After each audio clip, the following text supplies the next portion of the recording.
नमस्कार दोस्तों, स्वागत है आपका सरल संस्कृत सुगम संस्कृत में। और मैं हूँ प्रतिभा दीक्षित। आज हम समास में आगे बात करने वाले हैं तत्पुरुष समास के बारे में। हमने अभी तक समास की जो सामान्य बातें हैं वो पढ़ी थी और उसके अतिरिक्त हमने अव्ययी भाव समास और केवल समास भी पढ़ लिया है। आज हम बात करते हैं तत्पुरुष समास के बारे में। तो तत्पुरुष समास का जो प्रकरण है वो समास के अंतर्गत सबसे बड़ा प्रकरण है। इसके अंतर्गत बहुत सारी चीज़ें जो हैं समाहित की गई हैं। तो आइए प्रारंभ करते हैं तत्पुरुष समास।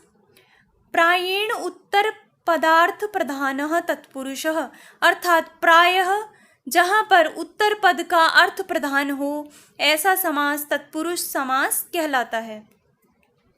तत्पुरुष समास में जो लिंग का निर्धारण है, जो समस्त पद जब बनता है तो उसके लिंग का जो निर्धारण है वो प्रायः उत्तर पद के अनुसार ही होता है। किंतु तत्पुरुष का एक भेद है कर्मधारय और कर्मधारय का ही एक भेद है द्विगु। तो तत्पुरुष के अंतर्गत जो कर्मधारय है उसमें जो लिंग होता है वो पुल्लिंग होता है। इसके अतिरिक्त द्विगु में भिन्न भिन्न व्यवस्थाएं की गई हैं।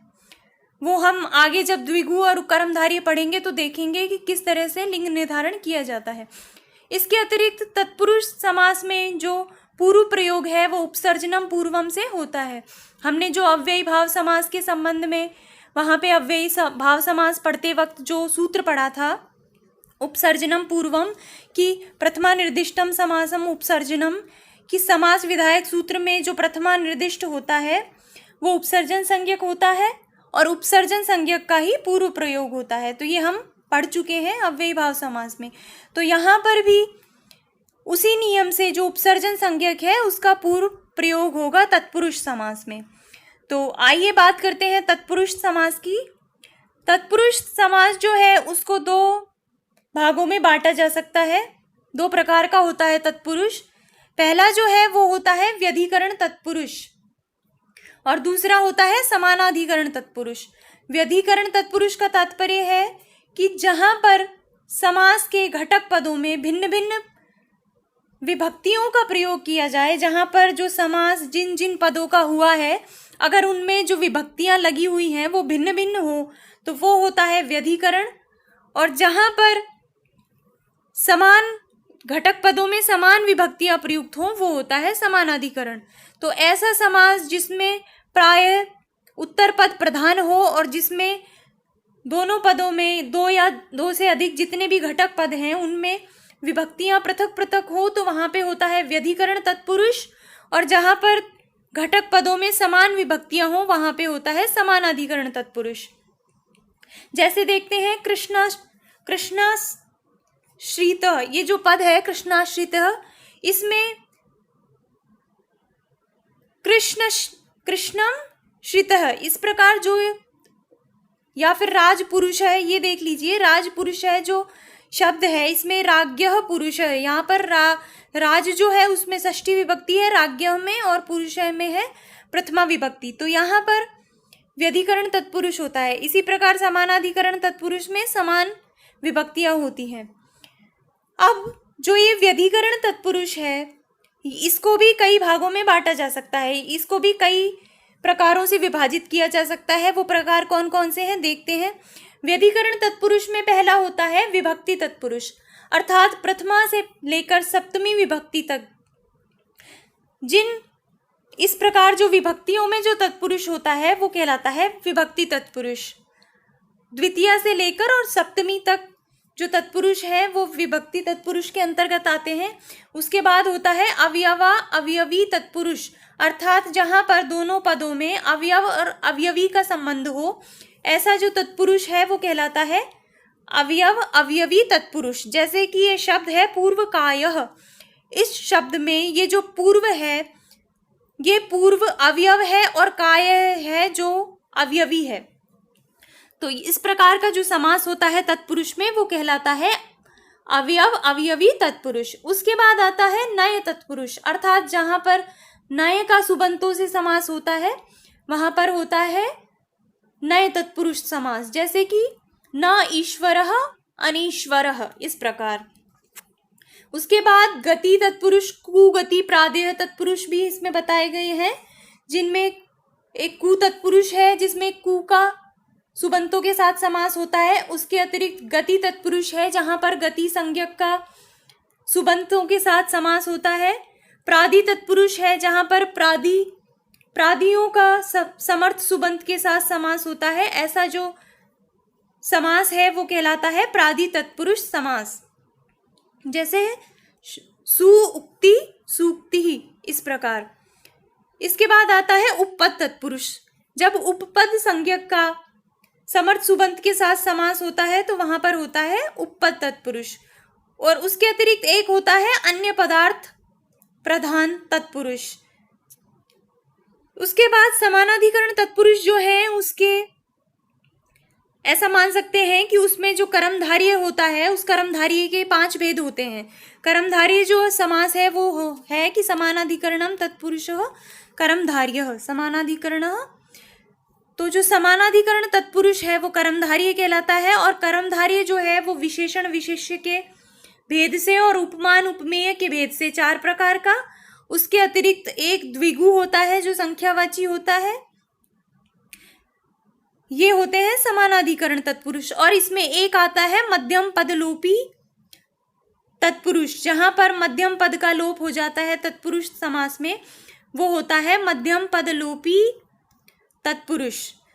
तो इस प्रकार इनको मोटे मोटे रूप से 2 भागों में बांट लिया गया। पहला है व्यधिकरण तत्पुरुष, जहां पर घटक पदों की विभक्तियां पृथक पृथक हो वहां पर व्यधिकरण तत्पुरुष, और जहां पर घटक पदों की विभक्तियां समान हो वहां पर समानाधिकरण तत्पुरुष। तो आइए इनको विस्तृत रूप से पढ़ते हैं, देखते हैं। बात सबसे पहले करते हैं विभक्ति तत्पुरुष के बारे में। तो विभक्ति तत्पुरुष में सबसे पहले आता है द्वितीय तत्पुरुष। द्वितीय तत्पुरुष के लिए एक सूत्र दिया गया है कि द्वितीया श्रितातीत पतित गत अत्यस्त प्राप्तापन्नई, अर्थात द्वितीयांत जो सुबंत है उसका श्रित, अतीत, पतित, गत, अत्यस्त और प्राप्त और आपन्न, इन 7 शब्दों के साथ द्वितीयांत सुबंत का समास होता है। और अब देखिए यहाँ पे कि ये जो सूत्र है, ये जो समास विधायक सूत्र है जिससे द्वितीय तत्पुरुष हो रहा है, उसमें जो द्वितीय पद है ये है प्रथमा विभक्ति में। इसके अतिरिक्त जो श्रितातीत पति ये जो शब्द हैं आप्तापन्नई, इसमें है तृतीय विभक्ति। तो जिस भी समास विधायक सूत्र में जिस भी पद का प्रथमा में निर्देशन किया गया है, जो भी पद प्रथमा विभक्ति से निर्दिष्ट है उसकी होती है उपसर्जन संज्ञा। तो यहाँ पर इस सूत्र में द्वितीय जो है उसकी हो जाएगी उपसर्जन संज्ञा। अब जब इस सूत्र से हम समास करेंगे तो जितने भी द्वितीयांत जो शब्द हैं, द्वितीयांत जो सुबंत हैं, उनका पूर्व प्रयोग होगा, क्योंकि यहाँ पर प्रथमा में निर्दिष्ट होने के कारण द्वितीय उपसर्जन संज्ञक हो गया और उपसर्जनम पूर्वम से जो द्वितीयांत जो सुबंत हैं उनका पूर्व प्रयोग हो जाएगा। तो यहाँ पर द्वितीय के प्रसंग में 7 शब्द बताए गए हैं। श्रित, अतीत, पतित, गत, अत्यस्त, प्राप्त और आपन्न, इनसे द्वितीयांत का समास होता है। इनके उदाहरण देखते हैं। कृष्णम श्रितः, कृष्णाश्रितः। अब आप इसमें देखिए, इसके जो दोनों घटक हैं समास के, कृष्णम और श्रितः, इन दोनों में अलग अलग विभक्तियां हैं। कृष्णम में द्वितीय विभक्ति है और श्रितः में है प्रथमा विभक्ति। तो ये हो गया व्यधिकरण तत्पुरुष। तो यहाँ पर कृष्णम श्रितः, कृष्णाश्रितः। इसके अतिरिक्त दुखम अतीतः, दुखातीतः, नरकम पतितः, नरक पतितः, ग्रामम गतः, ग्राम गतः। यहाँ पर हम देखते हैं ये जो 4 शब्द हैं ये परीक्षा की दृष्टि से बहुत ही महत्वपूर्ण है। कई बार सीधा सीधा ये प्रश्न, कई बार कितनी ज़्यादा बार परीक्षाओं में ये प्रश्न पूछा गया है कि सीधा ये ही शब्द दे देते हैं कि कृष्णाश्रितः, इसका विग्रह बताइए। तो आपको पता होना चाहिए कि कृष्णम श्रितः, कृष्णाश्रितः। इसी प्रकार दुखम अतीतः, दुखातीतः, इस तरह से ग्रामम अत्यस्तः, ग्रामात्यस्तः, नगरम अत्यस्तः, नगरात्यस्तः। इसी प्रकार उद्यानम अत्यस्तः, उद्यानात्यस्तः, इस प्रकार। यहाँ पे जो तत्पुरुष समास है उसमें हम देखेंगे कि जो रूप होते हैं वो, यहाँ पे जो लिंग है वो हमें अधिकतर जो है पुल्लिंग मिलेगा। यहाँ पे रूप ज़्यादातर जो है पुल्लिंग के चलते हैं।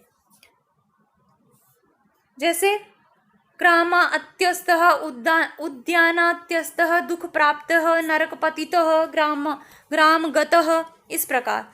सुखम प्राप्तः, सुख प्राप्तः, ये भी परीक्षाओं में कई बार प्रश्न पूछा जाता है। इसके अतिरिक्त भयम आपन्नः, भयापन्नः, संकटम आपन्नः, संकटापन्नः। अब इसमें से दो तरह से प्रश्न आ सकता है। एक तो प्रश्न ऐसे आ सकता है कि शब्द दे दिया जाए दुखातीतः, दुखातीतः, इसका विग्रह बताइए, तो इस तरह से प्रश्न आ सकता है। या दूसरा ये आ सकता है कि यहाँ पर दुखातीतः शब्द दे दिया जाए और पूछा जाए कि किस सूत्र से यहाँ पर समास हुआ है। तो हमें पता होना चाहिए कि द्वितीय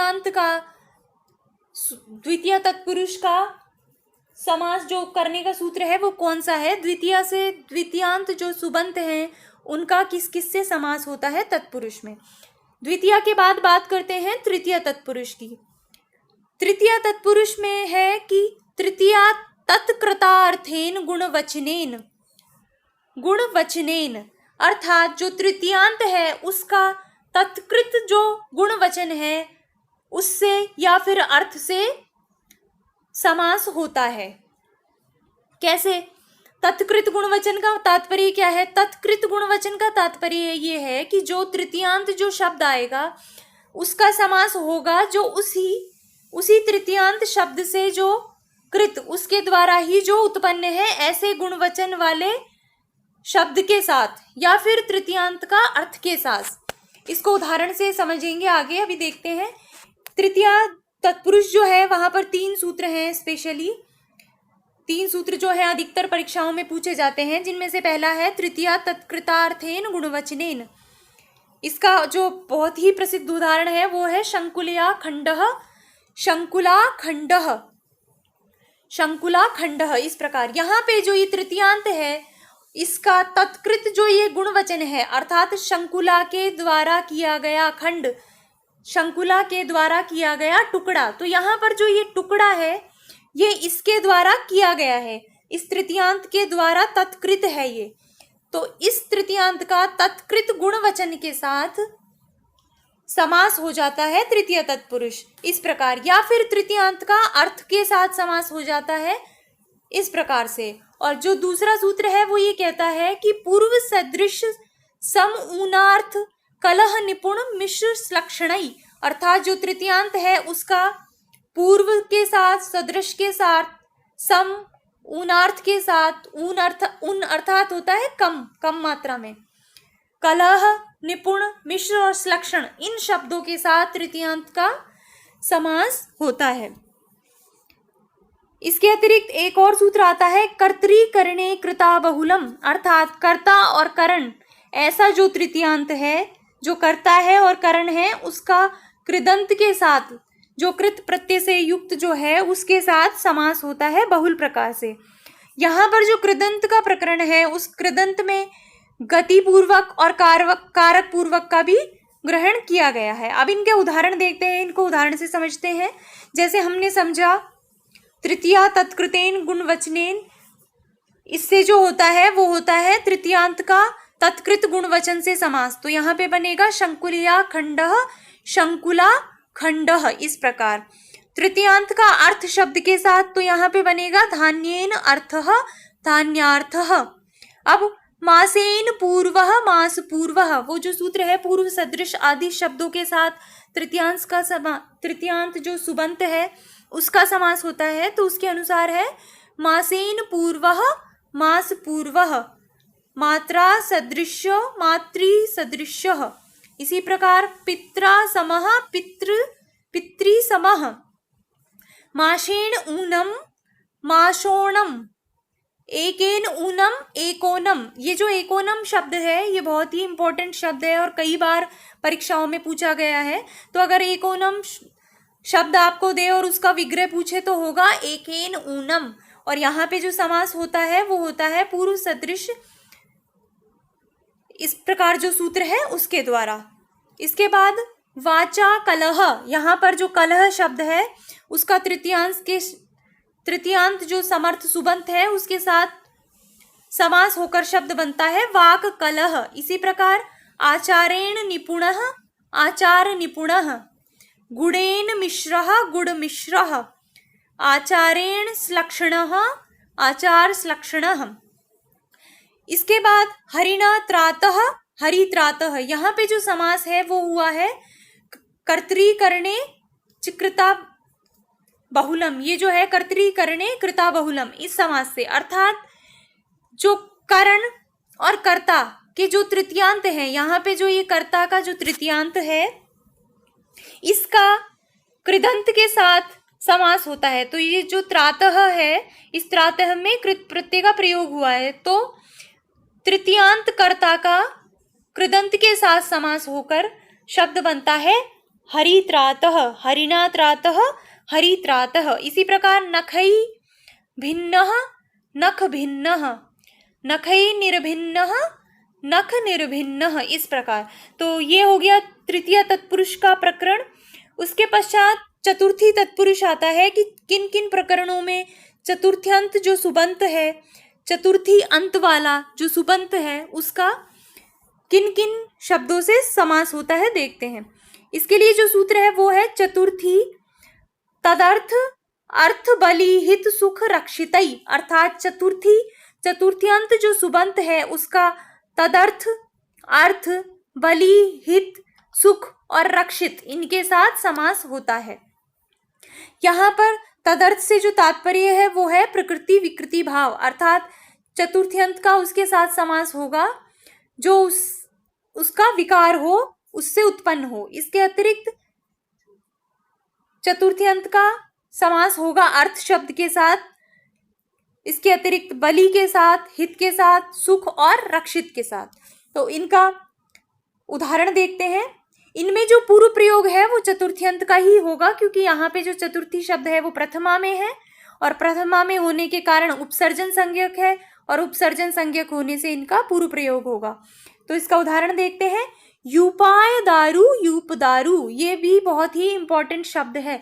जहाँ पर भी मैंने मोस्ट लिखा है आप उस शब्द को अच्छे से देखिए, अच्छे से समझिए, क्योंकि उनसे संबंधित जो प्रश्न है परीक्षाओं में सीधे पूछे जा चुके हैं और आगे भी पूरी संभावना है कि इनसे संबंधित जो प्रश्न है वो पूछे जाएं। तो यूपाय दारू, यूप दारू, यहाँ पर जो चतुर्थ्यंत जो यूपाय है इसका तदर्थ, अर्थात यहाँ पे जो ये यूप के लिए लकड़ी, तो यहाँ पे जो ये लकड़ी है ये इस यूप के लिए है, ये तदर्थ है। तो इस चतुर्थ्यंत का दारू से समास होकर शब्द बनता है यूपाय दारू, यूप दारू। उसके बाद कुंडलाय स्वर्णम, कुंडल स्वर्णम, यहाँ पे जो ये स्वर्ण है ये कुंडल के लिए है, यहाँ पे जो ये दारू है ये यूप के लिए है, लकड़ी। इसी प्रकार यहाँ पे जो स्वर्ण है वो कुंडल के लिए है। तो इस चतुर्थ्यंत का तदर्थ से समास होके कुंडलाय स्वर्णम, कुंडल स्वर्णम, इस प्रकार शब्द बनता है। इसके बाद है जो अर्थ शब्द जो बताया है कि चतुर्थ्यंत का अर्थ से भी समास होता है, उसके बारे में देखते हैं कि द्विजाय अयम द्विजार्थः, द्विजाय इयम द्विजार्था और द्विजाय इदम द्विजार्थम। अब ये क्या है? चतुर्थ्यंत का अर्थ शब्द से जो समास होता है वो नित्य समास होता है, अर्थात यहाँ पे समास जो होगा वो नित्य होगा। और जो इस समासांत जो समासांत जो पद है इसका जो लिंग होता है वो विशेष्य के अनुसार होता है। जैसे अगर हम बोले द्विजाय अयम यज्ञ, तो फिर यहाँ होगा क्योंकि यज्ञ जो है वो है पुल्लिंग, तो यहाँ पर या द्विजाय अयम तपः, इस प्रकार कुछ भी आप पुल्लिंग शब्द लें तो अगर वहां पे उसका जो विशेष्य है वो पुल्लिंग होगा तो इसका जो समस्त पद बनेगा वो उसका रूप होगा द्विजार्थ, अर्थात पुल्लिंग में। और अगर हम बोले द्विजाय इयम यवागु, द्विज के लिए है ये यवागु, तो यहाँ पे जो यवागु शब्द है वो स्त्रीलिंग है, तो यहाँ पे जो द्विजाय इयम करके जो द्विजार्थ जो शब्द बनता है उसमें स्त्रीलिंग होकर टाप प्रत्यय होकर शब्द बनेगा द्विजार्था। इसी प्रकार द्विजाय इदम पयः या कुछ भी समझ लीजिए, द्विजाय इदम सर्पी, तो वहां पे अगर विशिष्ट नपुंसक लिंग होगा तो इस पद में भी नपुंसक लिंग होकर शब्द बनेगा द्विजार्थम। ये भी बहुत ही इंपॉर्टेंट, मोस्ट माने इसको शब्द है। ये सीधे परीक्षाओं में पूछे गए हैं, मैंने ये प्रश्न देखे हैं परीक्षाओं में कि आपको देगा द्विजाय इयम और आपसे पूछेगा कि समस्त पद बताइए, तो आपको ये देखना है कि यहाँ पे जो स्त्रीलिंग है तो उसका जो समस्त पद है वो भी स्त्रीलिंग में होगा, या फिर आपको इस तरह से दे देगा ये कि द्विजार्थः ऐसा करके, और इसका विग्रह पूछेगा और विग्रह में तीनों लिखेगा कि द्विजाय अयम, द्विजाय इयम या द्विजाय इदम। तो हमको देखना है कि द्विजार्थः जो शब्द है ये पुल्लिंग में है, तो इसका जो विग्रह होगा वो होगा द्विजाय अयम, इस प्रकार। उसके बाद आता है भूतेभ्यः बलि, बलि अर्थात जो चतुर्थी अंत है उसका बलि शब्द के साथ समास होता है, भूतेभ्यः बलि, बलि भूत बलि। इसी प्रकार गोभ्यः हितम, गोहितम, गोभ्यः सुखम, गोसुखम, विप्राय सुखम, विप्र सुखम, गोभ्यः रक्षितम, गोरक्षितम। इस प्रकार जो चतुर्थी अंत हैं उनका तदर्थ, अर्थ, बलि, हित, सुख और रक्षित इन शब्दों के साथ समास होता है। तो ये हो गया है चतुर्थी तत्पुरुष। अब उसके बाद बात करते हैं पंचमी तत्पुरुष में कि क्या ऐसा प्रकरण होता है जो पंचमी अंत वाले जो सुबंत हैं उनका किन किन शब्दों से तत्पुरुष समास होता है वो देखते हैं। तो इस पंचमी में दो प्रकार से पंचम्यंत का जो है तत्पुरुष होता है, पंचम्यंत का दो प्रकार से समास होता है। कौन कौन सा है? पहला है पंचमी भयेन, अर्थात पंचम्यंत जो सुबंत है, पंचमी अंत वाला, पंचमी विभक्ति वाला जो सुबंत है उसका भयेन, उसका भयवाची के साथ समास होता है। तो यहाँ पर पंचमी में प्रथमा होने से ये उपसर्जन संज्ञक हो गया, इसलिए पंचम्यंत का ही पूर्व प्रयोग होगा। तो पहला जो सूत्र है पंचमी तत्पुरुष में वो है पंचमी भयेन, अर्थात जो पंचमी अंत वाला जो सुबंत है, पंचमी विभक्ति वाला जो सुबंत है उसका भयवाची जो शब्द है उसके साथ समास होता है। अब भयवाची शब्द का यहाँ तात्पर्य है कि भय शब्द के अतिरिक्त जो भी शब्द भय जिस शब्द का अर्थ भी भय हो उससे भी समास होगा। ऐसा नहीं है कि सिर्फ भय शब्द से ही हो, यहाँ पे है कि पंचमी अंत वाले का भय शब्द जिसका अर्थ हो ऐसे शब्दों से समास हो। दूसरा जो है यहाँ पे वो है स्तोकांतिक दूरार्थ कृच्छ्राणी कतेन, अर्थात जो स्तोक अंतिक और दूर अर्थ वाले जो पंचम्यंत जो शब्द हैं, कौन कौन से? पंचमी अंत वाले शब्द होने चाहिए, पंचमी विभक्ति का सुबंत होना चाहिए, और वो सुबंत कौन कौन सा हो? वो हो स्तोक, अंतिक, दूर अर्थ वाले शब्द और कृच्छ। अगर ये शब्द हों तो इनका जो कतांत सुबंत है, अर्थात ऐसे सुबंत जिनमें कत प्रत्यय हुआ है, उनसे समास हो जाता है।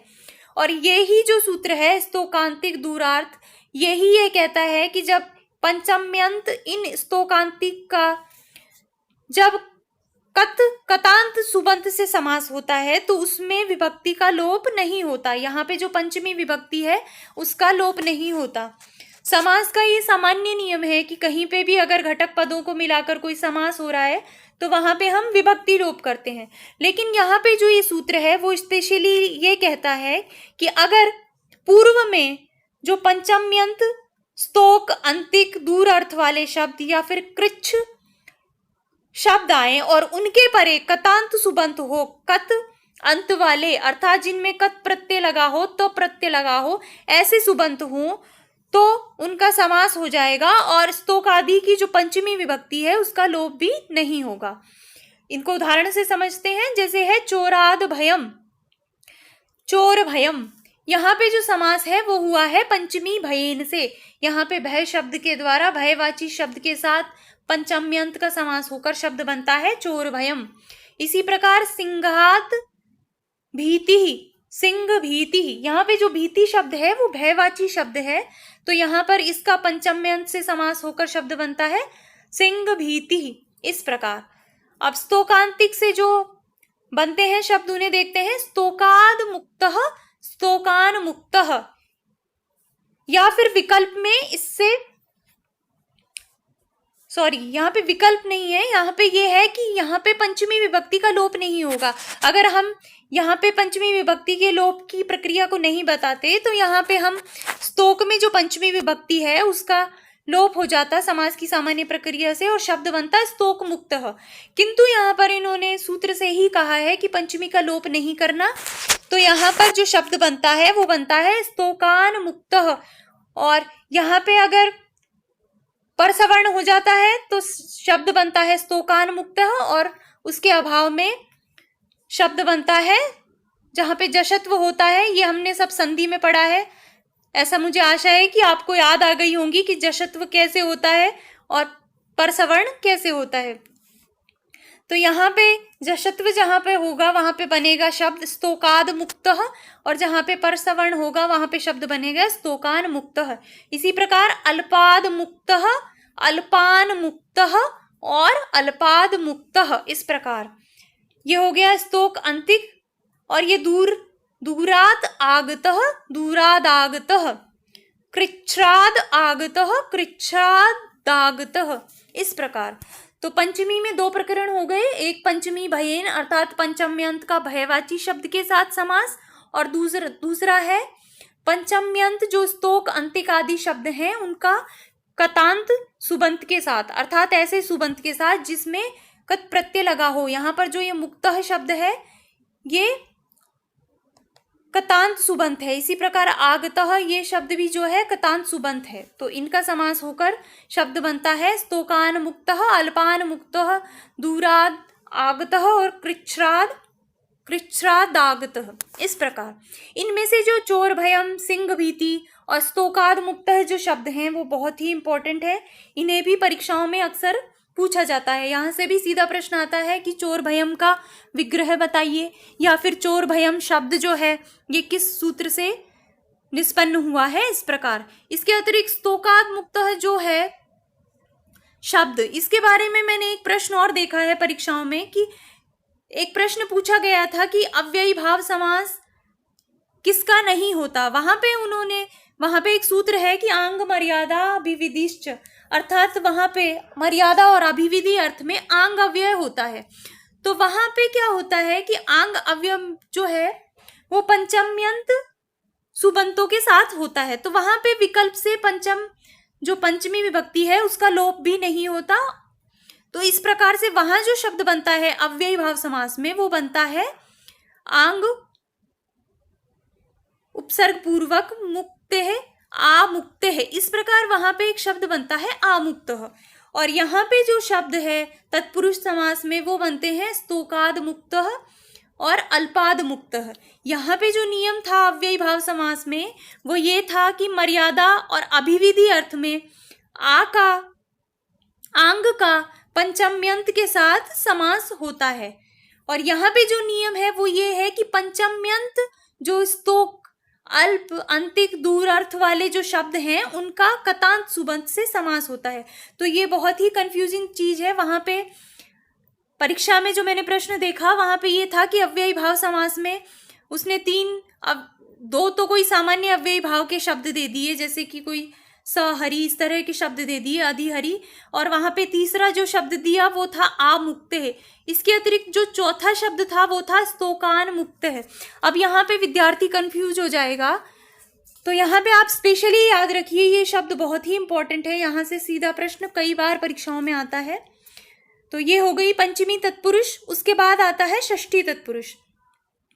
षष्ठी तत्पुरुष में एक सूत्र है षष्ठी, अर्थात षष्ठ्यंत, जो षष्ठी अंत वाले जो सुबंत हैं उनका समर्थ सुबंत के साथ समास होता है। ऐसा जैसे उदाहरण के लिए देखते हैं, राज्ञः पुरुषः राजपुरुषः, तस्य पुरुषः तत्पुरुषः, इसी प्रकार सताम संगति सत्संगति। यहाँ पे जो षष्ठी जो सूत्र है इसमें षष्ठी प्रथमा में निर्दिष्ट है, इसलिए षष्ठ्यंत का पूर्व प्रयोग होकर इस प्रकार से शब्द बनेंगे, राजपुरुषः तत्पुरुषः सत्संगति। ये राजपुरुष शब्द भी जो है बहुत ही मोस्ट है, ये भी परीक्षाओं में पूछा जाता है। इसके बाद आता है सप्तमी तत्पुरुष। सप्तमी तत्पुरुष जो है उसमें दो सूत्र हैं। एक है सप्तमी शोंडई, अर्थात सप्तम्यंत का शोंड आदि जो शब्द हैं उनके साथ समास होता है। अब शोंड आदि में कौन कौन से हैं? शोंड, धूर्त, चपल, निपुण, चतुर, पंडित, प्रवीण, पटु आदि। ये जो शोंड अर्थ के जो शब्द हैं इनका सप्तम्यंत के साथ समास होता है। और दूसरा है सिद्ध शुष्क पक्व बंधैश्च, अर्थात सप्तम्यंत का, सप्तमी अंत वाले सुबंत का सिद्ध, शुष्क, पक्व और बंध इन शब्दों के साथ समास होता है। तो सप्तमी में भी दो नियम हैं जिनमें से मुख्यतः प्रश्न पूछे जाते हैं। एक है सप्तमी शोंडई, सप्तम्यंत का शोंड आदि के साथ समास, और दूसरा है सिद्ध शुष्क पक्व बंधैश्च, अर्थात सप्तम्यंत का सिद्ध, शुष्क, पक्व और बंध शब्दों के साथ समास। अब इनके उदाहरण देखते हैं। अक्षेषु शोंडः, अक्ष शोंडः, ये शब्द जो है इतना इंपॉर्टेंट है। पिछली बार ये किसी परीक्षा में आया था, रीट या फिर फर्स्ट ग्रेड, सेकंड ग्रेड, किसी भी एक परीक्षा में आया था, आरपीएससी की किसी परीक्षा में। अक्षेषु शोंडः, अक्ष शोंडः, ये भी बहुत ही इंपॉर्टेंट शब्द है, कई बार परीक्षाओं में पूछा जाता है। इसके अतिरिक्त कटे प्रवीणः, कट प्रवीणः, ये भी इंपॉर्टेंट शब्द है, ये भी परीक्षाओं में पूछा जाता है। तो यहाँ पे जो प्रवीण शब्द है इसका सप्तम्यंत के साथ जो समास है वो होता है सप्तमी शोंडई से। इसी प्रकार व्याकरणे निपुणः, व्याकरण निपुणः, वाची पटुः, वाक् पटुः, धावने कुशलः, धावन कुशलः, रसे सिद्धः, रस सिद्धः। ये जो सिद्ध शुष्क पक्व बंधैश्च जो सूत्र है उससे ये होते हैं शब्द। रसे सिद्धः, रस सिद्धः, तपे शुष्कः, तप शुष्कः, स्थाल्यां पक्वः, स्थाली पक्वः। इसी प्रकार चक्रे बंधः, चक्र बंधः। तो ये हमने देखे हैं विभक्ति वाले जो तत्पुरुष हैं, जो द्वितीय से सप्तमी तक जो तत्पुरुष हैं। इस प्रकार अब हम व्यधिकरण तत्पुरुष में देखते हैं अवयवी तत्पुरुष। जहां पर दो पदों में अवयव और अवयवी का संबंध हो ऐसा जो तत्पुरुष समास है वो कहलाता है अवयव अवयवी तत्पुरुष। यहाँ पर जब हम तत्पुरुष के बारे में पढ़ते हैं और हम वहां पे जो पढ़ते हैं ना, प्रायेण उत्तर पदार्थ पधानः, इस प्रकार जो पढ़ते हैं, तो वो जो प्रायः शब्द है उसका असली जो अर्थ है वो यहाँ पे स्पष्ट हुआ है। अर्थात ये ऐसा समास है जिसमें उत्तर पद प्रधान न होकर पूर्व पद प्रधान होता है। तो अवयव अवयवी जो तत्पुरुष है उसमें पूर्व पद प्रधान होता है। इसमें समास किनका होता है वो देखते हैं। पूर्व, अपर, अधरोत्तर, एक देशिनई एकाधिकरणे, अर्थात पूर्व, अपर, अधर, उत्तर आदि जो शब्द हैं इनका एक देशिनई, इनका अवयववाची सुबंत से अधिकरण में, एक अधिकरण में समास होता है। अर्थात पूर्व में तो होने चाहिए पूर्व, अपर, अधर और उत्तर शब्द, और उसके बाद जो भी सुबंत होगा वो सुबंत इनका अवयववाची होगा, इनका अवयवीवाची होगा। और दूसरी बात, एक अधिकरण में दोनों को होना चाहिए। जैसे कि उदाहरण से हम समझते हैं, कायस्य पूर्वम, इस प्रकार पूर्व का षष्ठी से यहाँ पे हो रहा है तत्पुरुष समास, किंतु ये जो सूत्र है पूर्व, अपर, अधर, उत्तर, ये जो है षष्ठी समास का अपवाद है। कैसे है अपवाद? क्योंकि षष्ठी समास में क्या होता है कि षष्ठंत का जो समास होता है, षष्ठी अंत वाले सुबंत का जो समास होता है, उसमें जो षष्ठी है वो उपसर्जन संज्ञक होने से उसका होता है पूर्व प्रयोग। किंतु इस सूत्र से यहाँ पर जो पूर्व आदि हैं उनका प्रथमा में निर्दिष्ट होने के कारण उनकी उपसर्जन संज्ञा होती है और उनका हो जाता है पूर्व प्रयोग। तो हालांकि यहाँ पे जो विभक्ति होती है वो षष्ठी होती है, किंतु यहाँ पर जो समास होता है वो इस सूत्र से होता है, और इसके अनुसार यहाँ पर षष्ठी का पूर्व प्रयोग न करके पूर्वादि जो शब्द हैं इनका पूर्व प्रयोग किया जाता है।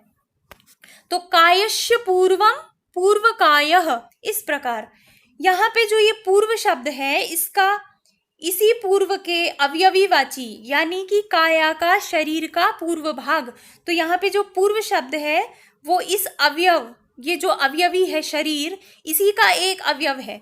अब हमारा शरीर है उसका जो पूर्व भाग है, या ये कहिए मेरे शरीर का हाथ, तो जो हाथ है वो शरीर अवयवी का अवयवी ही है। इस प्रकार जो काया का जो पूर्व है, इसमें जो पूर्व है वो अवयववाची है और जो कायस्य है वो है अवयवीवाची। तो यहाँ पर कायस्य पूर्वम पूर्वकायः, कायस्य अपरम अपरकायः, कायस्य अधरम अधरकायः, उत्तरम मेघस्य उत्तरमेघः। यहाँ पे जो उत्तर है वो मेघ का ही उत्तर है, मेघ के उत्तर में नहीं, अपितु जो अवयवी मेघ है उसी का उत्तर भाग। तो यहाँ पे जो समास होगा वो होगा अवयव अवयवी तत्पुरुष। उत्तरम मेघस्य उत्तरमेघः, नगर्या अर्धम अर्धनगरी, इसी प्रकार पिपल्यः अर्धम अर्धपीपली, इस प्रकार। तो ये हो गया अवयव अवयवी तत्पुरुष। उसके बाद आता है नए तत्पुरुष। इस तत्पुरुष में एक जो दूसरा सूत्र है, एक सूत्र तो है ये जो पूर्व, अपर, अधर और उत्तर शब्दों का समास करता है। दूसरा जो सूत्र है वो ये है कि अगर जो अर्ध शब्द है अगर वो नपुंसक लिंग अर्थ में आए तो उसका अवयवीवाची के साथ समास हो जाता है, और वो जो समास होता है उसमें अर्ध जो शब्द है उसका पूर्व प्रयोग होता है। यहाँ पे जो हमने उदाहरण देखा है नगर्याः अर्धम, यहाँ पे अर्धम जो शब्द है ये नपुंसक लिंग में है, तो इस नपुंसक लिंग अर्ध शब्द का समास हो गया, वहां पे अर्ध शब्द का पूर्व प्रयोग होगा और शब्द बनेगा अर्धनगरी। इसी प्रकार पिपल्यः अर्धम अर्धपीपली, अर्थात पिपली का आधा, नगरी का आधा, इस प्रकार। तो इस प्रकार ये होता है अवयव अवयवी तत्पुरुष। तो यहाँ पर हमने दो प्रकरण पढ़ लिए हैं। पहला जो है वो है विभक्ति तत्पुरुष और दूसरा है अवयव अवयवी तत्पुरुष। उसके बाद जो नए तत्पुरुष है उससे आगे हम अगली कक्षा में पढ़ेंगे, अगले वीडियो में हम उसके बारे में बात करेंगे। तो इस वीडियो को यहीं पे समाप्त करते हैं। तो अगर आपको तत्पुरुष समास समझ आया है और आपको ये पसंद आया है तो वीडियो को लाइक करें, चैनल को सब्सक्राइब करें और अधिक से अधिक शेयर करें। तो मिलते हैं नेक्स्ट वीडियो में बचे हुए व्यधिकरण तत्पुरुष और समानाधिकरण तत्पुरुष आदि समासों के साथ। तब तक के लिए धन्यवाद।